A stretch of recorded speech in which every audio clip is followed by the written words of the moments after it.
Buenos días al grupo de Efesios 2, 8 y 9, a lo que están escuchando por YouTube.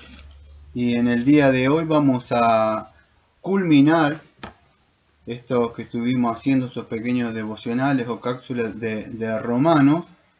Y hoy terminamos con Romanos 16. Y no lo voy a leer en el día de hoy porque es muy largo. Y sí voy a comentar algunos comentarios que quizás diga, bueno, no hay nada para comentar acá. Siempre hay algo. El Espíritu Santo no escribió para rellenar espacios. Así que siempre podemos rescatar mucho. Pablo empieza acá diciendo, os recomiendo además a nuestra hermana Febe. Bueno, la cual es diaconisa. Acá no da tiempo para hablar los ministerios. Primero de aclarar, hay una serie de nombres que Dios da, que Pablo da acá, los saludos finales mismos que da Pablo. Y Febe, bueno, van a encontrar muchos nombres ahí que no me da el tiempo. Unos días hace mucho romano creo que expuse los nombres de cada uno. Pero Febe sería algo así como radiante o brillante. Eso es como un nombre, digamos así, femenino. Los griegos, acuérdense que ellos le daban nombres sería del sol. Acuérdense de Febo o Febo. Acá en Argentina creo que hay como un himno argentino. No me acuerdo, yo cuando iba a la escuela había algo así, Febo asoma, bueno, era un himno argentino. Febo asoma, ¿qué Febo asoma? El sol asoma. El sol asoma, pero me decís, el sol asoma hacia Febo asoma. Bueno, Febe sería radiante. Bueno, y usted se encuentra en cada uno de esos, va a encontrar nombres que aparecen ahí. Entonces, ¿qué sucede? Pablo está agradeciendo acá a muchos de ellos. ¿eh? Eh, pero la idea acá es la palabra diaconisa, que aparece. ¿Qué es Febe? Es un nombre, podemos decir, pagano, que se daba ahí. Alguien que estaba ahí, era una mujer que ayudaba. Ahora, acá no podríamos decir que podemos con esto establecer lo que podríamos decir la diaconisa que vemos nosotros. Por eso no quiero entrar en esto de los ministerios para ir cerrando, pero la palabra diáconos o siervo podría usarse genéricamente o oficialmente cuando es para los diáconos. Y los otros son mujeres de diáconos. Pero acá quiero que entiendan en el primer, y esto no significa que la mujer no pueda hacer nada, porque en ese tiempo y en el día de hoy, en las primeras iglesias primitivas o las que iniciaron como el día de hoy, la diaconisa, o sea, o las mujeres, en el principio se dedicaban, incluso tenían tarea de ayudar a los enfermos, a los pobres, se encargaban de administrar ciertas tareas como la limpieza en el hogar y todas las cosas que ningún trabajo, vamos a decir, que se haga para el Señor es deshonroso. Entonces, en ese sentido, diaconisa, las mujeres se dedicaban al cuidado, a llevar a los enfermos y otras cosas. Esa es la idea, podríamos hablar más. Pablo dice quién es una servidora de la iglesia en Cencrea. Bueno, eso era un puerto en Corintios ahí. Y él empieza así, este saludo final, empieza a saludar ¿eh? sobre, esta mujer. Y escuche, Pablo empieza a hablar una serie de agradecimientos, pero acá Febe dice que le den la bienvenida al Señor. Pero escuche, esta señora se cree que fue la que llevó la epístola que estamos leyendo nosotros. Imagínense si esta mujer no hubiera llevado en esa época, o muchos de esos hermanos no hubieran abrigado a otros hermanos, o no hubieran ayudado a otros hermanos. ¿Qué sería? Bueno, acá vemos lo que es la iglesia en conjunto trabajando y operando, vamos a decir, logísticamente entre sí, ayudándose unos a otros. Y Pablo le está agradeciendo a todos esos que lo ayudaron. No me da tiempo de hablar, pero Pablo se pone a hablar y a saludar a cada uno de ellos, a Epeneto, que significa alabado, a Andrónico y Junías. Eran, vamos a decir, muchos que estaban ahí, que dice hombre vencedor, Y bueno, a cada uno de ellos Pablo se toma el tiempo, fíjese, de saludarlo a cada uno de ellos. ¿M? Y así va llegando hasta el versículo 12, al versículo 13 y hasta donde yo quiero llegar, que es el versículo 17.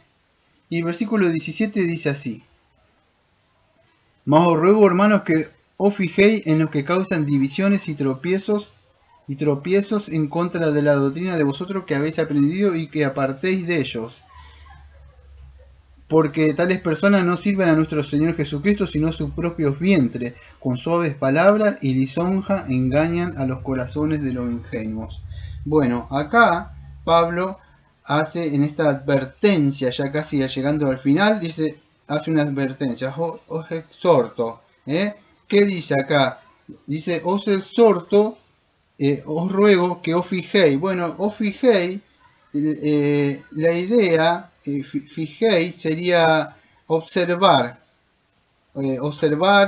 mirar. Acá en Argentina decimos marcarlo. O sea, marcarlo se dice, es un término urbano, pero marcarlo significa tenerlo ahí, observándolo. ¿Por qué?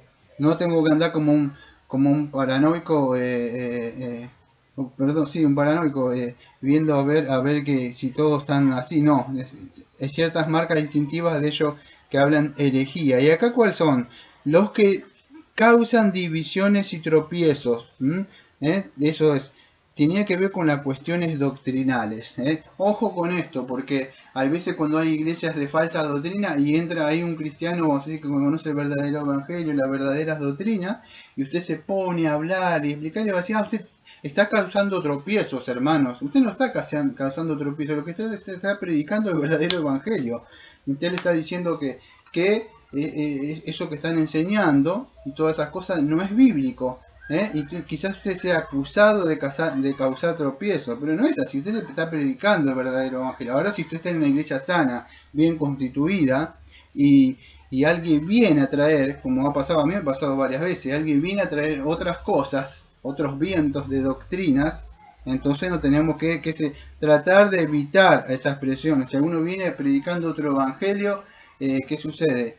Eso, esa persona anatema sea. Entonces Pablo está advirtiendo: cuídense, que muchas personas pueden entrar a tratar de derribar la paz, la armonía y crear divisiones, que eso es lo que hace el enemigo. Entonces tratar de infiltrarse con supuestos hermanos.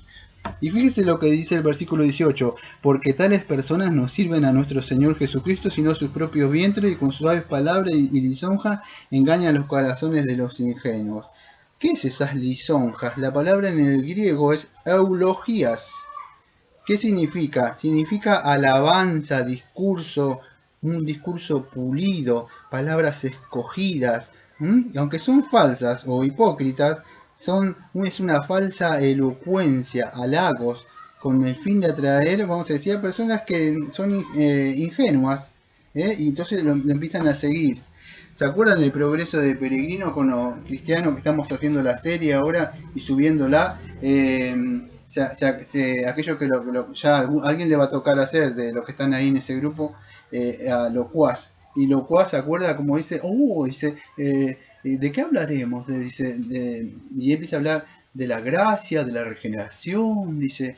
¿De qué? Me encantan los temas espirituales que elevan el espíritu y mortifican los deseos pecaminosos de la carne. Y usted lo escucha y ¡qué palabra! Yo cuando lo escuché por primera vez hace años, lo digo, y automáticamente no la entendía bien en esa época.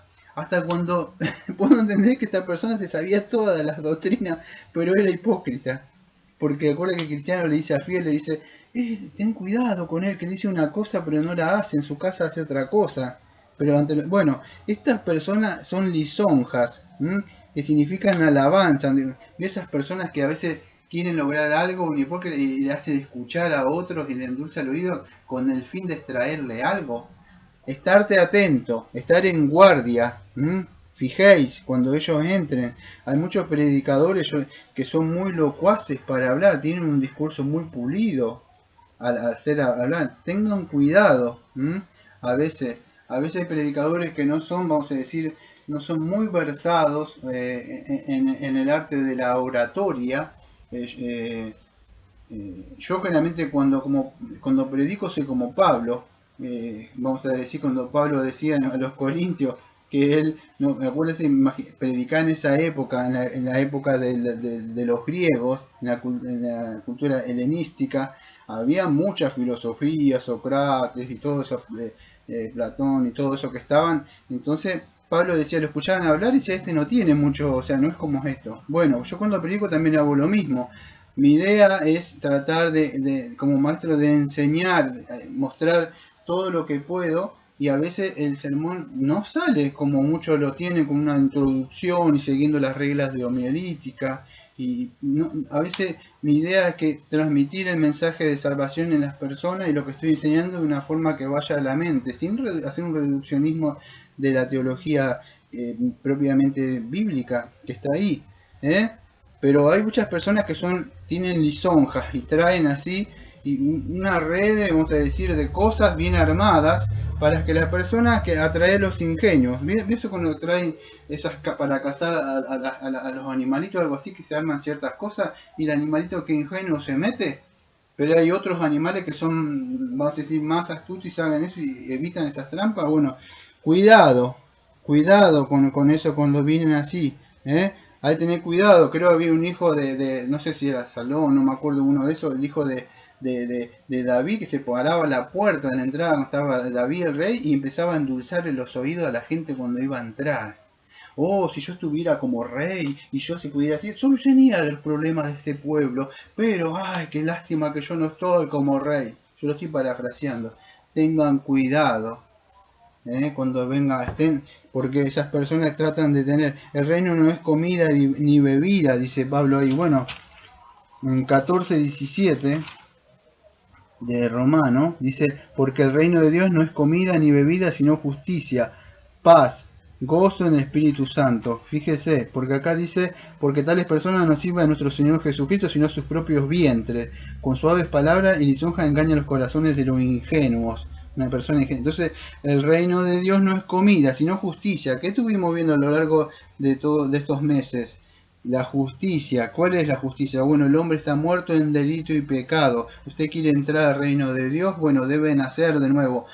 Dios dice que viene a traer su reino. Cuando termine todo esto voy a hablar de las parábolas un poco, cuando termine toda esta serie que estoy dando los domingos de la confesión, estoy dando todas las doctrinas, miles resumidas, pero voy a hablar un poco del reino de Dios. Pero acá el reino de Dios dice en Romanos 14:17, ¿qué es esto? Bueno, Dios viene a reinar a los corazones, pero eso tiene que ver con las personas, tienen que ser justificadas, sino que es justicia, justicia, la justicia de Cristo y paz. ¿Cuándo es paz? Cuando hay ausencia de enemistad entre Dios y el hombre, que es el pecado que los separa. Y entonces sí hay gozo del Espíritu Santo.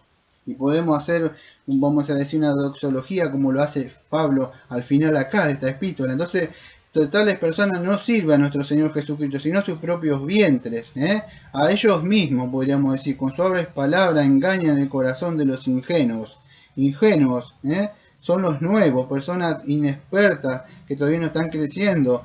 Entonces hay que tener cuidado con estas personas que entran a la iglesia tratando de crear una división. Hay que estar muy atento, y aquellos que aventajan, cuidar al débil en ese sentido. Acuérdese en Filipenses 3:9 dice, y ser hallado en él no teniendo mi propia justicia, que es por la ley, sino por la fe de Cristo, la justicia que es de Dios por la fe. Hay que tener cuidado con estas personas que entraban trayendo otro viento de doctrina que no sea el verdadero evangelio. Bueno, Pablo se termina hablando, esa es la parte más fuerte que quería yo hablar, y voy a cerrar con un vamos a decir, con un poco con lo que vimos todos estos meses. Para ver todo lo que vimos Romanos, bueno, Pablo, lo que nos ha enseñado ahora, que el hombre está muerto en delito y pecado, él lo muestra tanto judíos como griegos, están muertos en delito y pecado, y empieza a mostrar todo lo que es la salvación por gracia, Cristo Cristo, vamos a decir, como muestra el pecado que trajo Adán y la justicia que trajo Cristo, la muerte, vamos a decir, la muerte del pecado, o sea, Romanos 6, vamos a decir ahora de la ley también, en Romanos 7 que estuvimos viendo también, que Cristo cumplió la ley, Romanos 8, el poder del Espíritu, después el plan de salvación para Israel, para los gentiles, y una serie de exhortaciones, vamos a decir, y enseñanzas doctrinales y aplicaciones para nuestra vida. En fin, esto no es solamente un estudio nada más, sino que Dios se ha revelado, su mente que estaba Él, ese misterio lo ha revelado a nosotros y ahora a nuestras mentes. No es que nosotros lo buscamos, Él nos envió, vamos a decir ahora, el Evangelio, el querigma, que es el Evangelio, para que nosotros reconozcamos que somos pecadores y somos responsables ante Él y vamos a rendir cuentas. Entonces, ahora nosotros tenemos el conocimiento. Y si usted ya es cristiano o es cristiana, nosotros tenemos un deber. ¿Cuál es? Es hacer avanzar el reino. Usted podría, si Pablo estuviera acá escribiendo la epístola, me hubiera agregado a mí. Hace muchos años escribí un sermón, creo que se llamaba Dejando las huellas para los otros que vienen atrás. Debemos hablar, predicar el Evangelio. Yo puedo decir que mucha gente conocida me ha ayudado, incluso predicando, metiendo dentro del grupo personas que a veces no conocen el Evangelio. Usted dice que no puede hacer grandes cosas cuando usted está ayudando, ministro, o algo está haciendo avance por el Evangelio. Cuando le predica, a veces tenemos los grupos que hemos creado, ¿para qué? Para personas que no conocen, no tienen una iglesia local. Y por muchas cosas, usted puede hacer muchas cosas. Lo importante es que podamos estar haciendo avanzar el reino de Dios. El lunes, si Dios quiere, empezamos con un nuevo libro y nos vemos el lunes si Dios quiere.